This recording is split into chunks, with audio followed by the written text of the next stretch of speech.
Bonjour, Citoyen TV, la chaîne de l'Afrique digne et de sa diaspora, vous présente les brèves. Au sommaire, Côte d'Ivoire, le parti du président Laurent Gbagbo FPI appelle à poursuivre le boycott du recensement électoral.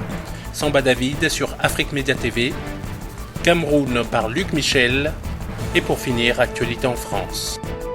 Le parti du président Laurent Gbagbo FPI, Front populaire ivoirien, appelle à poursuivre le boycott du recensement électoral.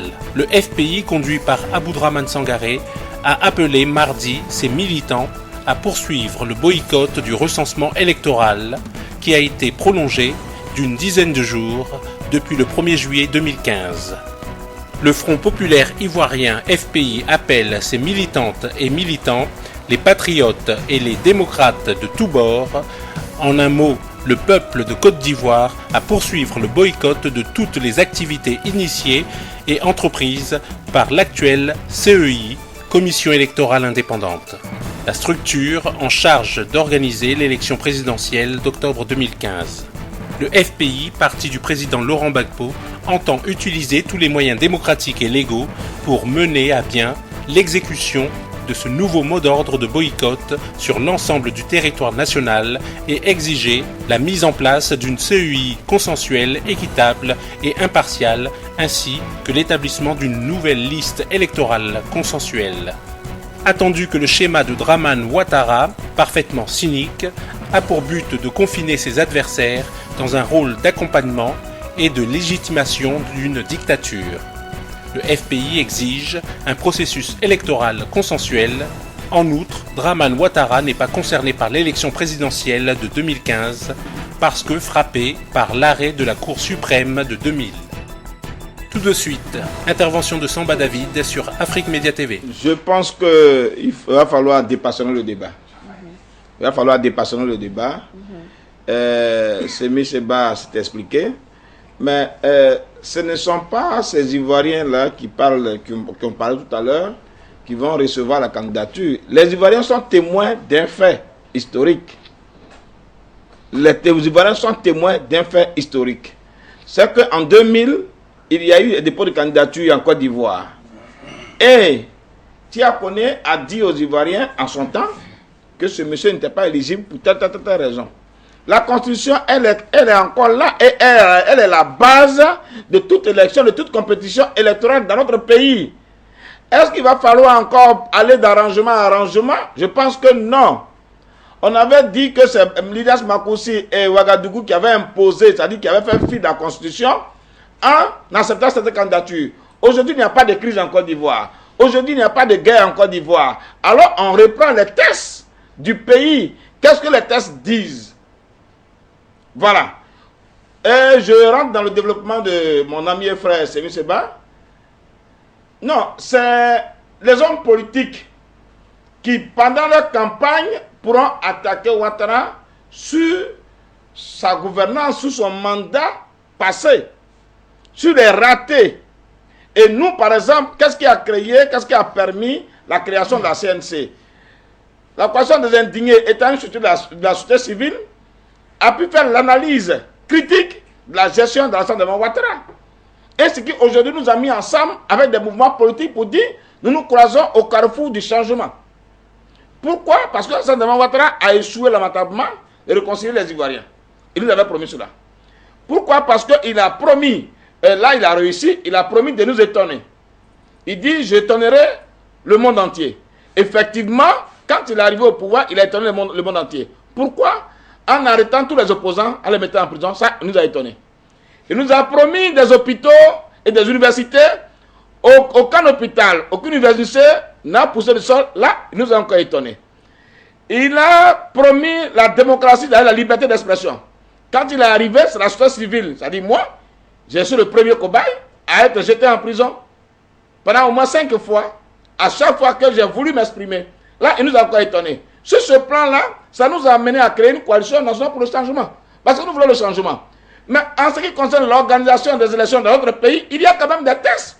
On peut faire fi de cela. Et moi qui suis là, la dame l'a dit tout à l'heure dans le retour du jeu, la candidature de Ouattara a été rejetée. Non. Ce n'est pas nous qui rejetons la candidature.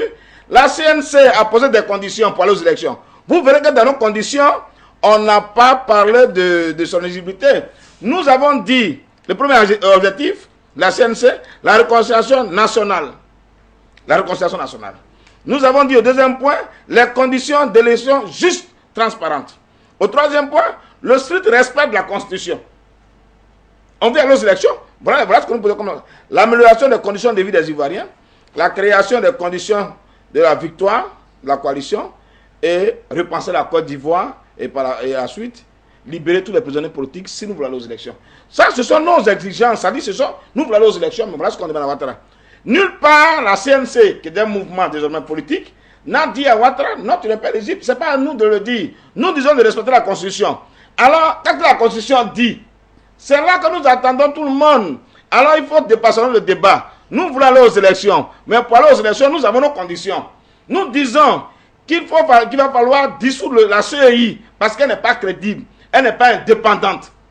Elle est aux ordres de Ouattara. Il va falloir respecter la Constitution en faisant venir tous ceux qui sont en exil. Parce que la Constitution dit aucun Ivoirien ne doit être contraint en exil. Alors, ceux qui sont en exil, s'ils sont là-bas, on peut pas faire des élections. Ça, c'est un. On ne peut pas mettre tout le monde en prison, parler des élections, mais ceux-là aussi sont Ivoiriens. On ne peut pas refuser de façon unilatérale de faire enrôler les Ivoiriens qui sont en exil au Libéria. 116 000 Ivoiriens au Libéria, Ouattara refuse de les faire enrôler. Sous quel prétexte, on ne sait pas. Alors, il décide seul d'organiser les élections. Et vous ne voulez pas de raison pour ça? Je pense que ce n'est pas pour ça. Alors, il va falloir dépasser le débat. Nous, la CNC, nous disons que tant que les 10 points de la charte de la CNC ne sont pas résolus, ça sera difficile que Ouattara seul parte aux élections. Et on ne laissera pas aller seul aux élections. Voilà de quoi il s'agit. Merci. Que Dieu nous bénisse. Merci. Tout de suite, Cameroun par Luc Michel. Un journal camerounais, c'est le Cameroun Daily Journal. Il a publié un grand article sur une tentative de coup d'État au mois de janvier, appuyé par la France et mené avec l'aide de personnalités au sommet de l'État camerounais.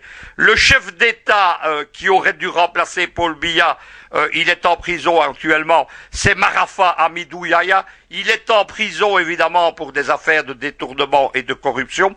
Le journal explique avec une multitude de détails comment l'attaque du 12 janvier qui avait eu lieu dans le nord du Cameroun a été appuyée par des soldats français déguisés, maquillés en africains, comment certains d'entre eux sont morts, comment 9 d'entre eux ont été arrêtés.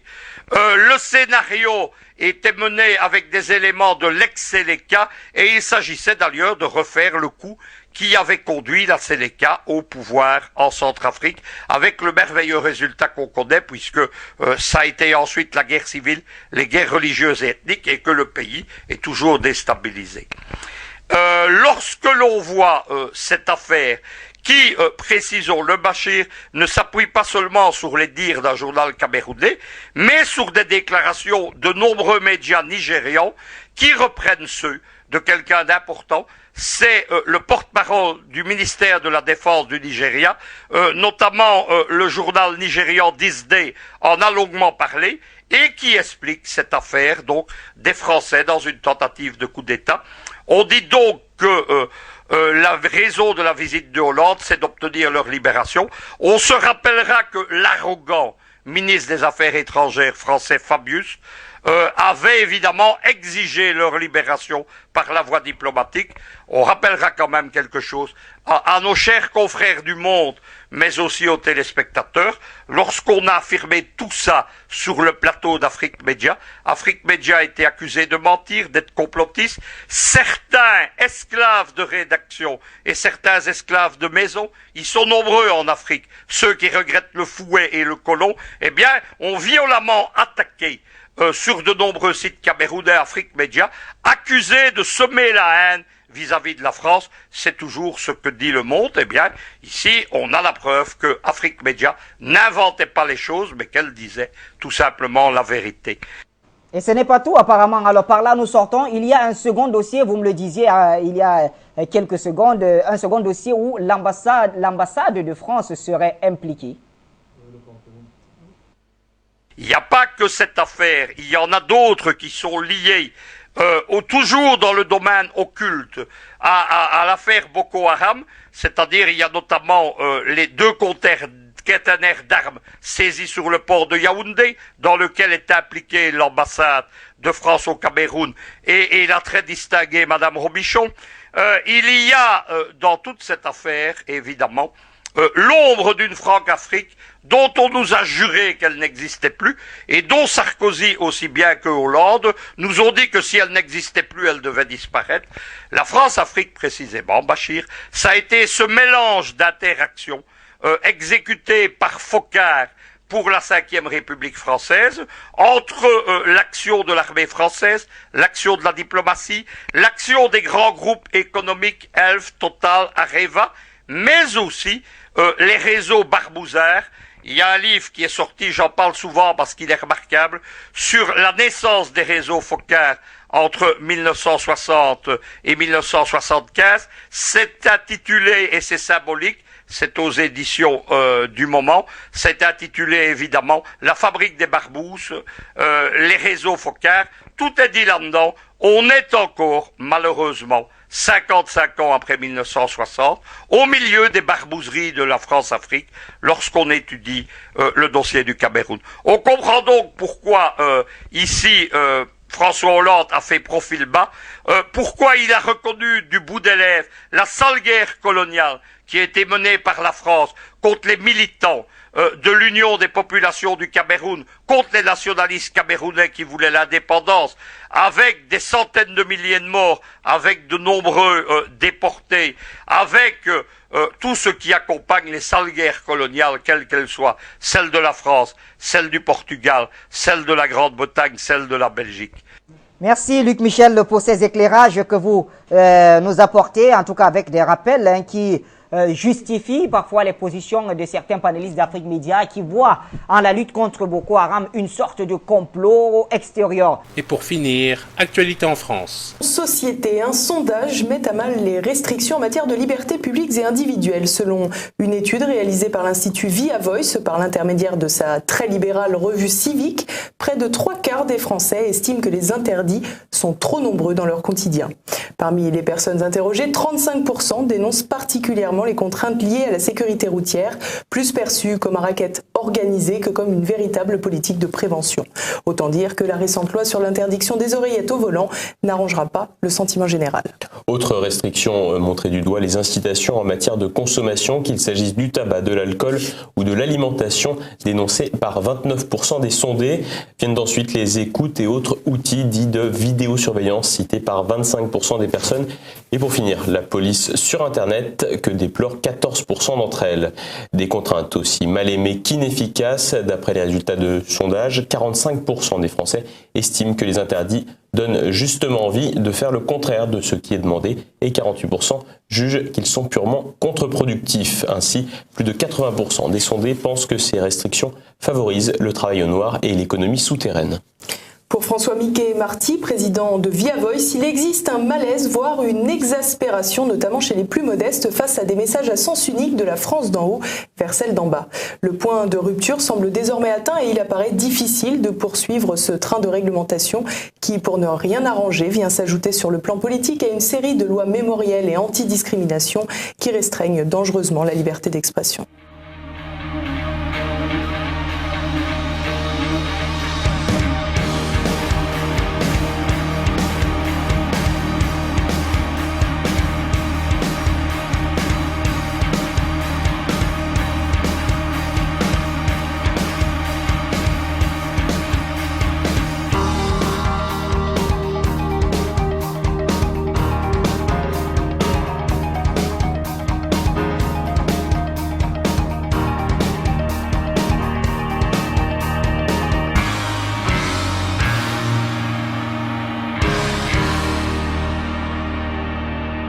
Citoyen TV, la chaîne de l'Afrique digne et de sa diaspora, vous a présenté Les Brèves.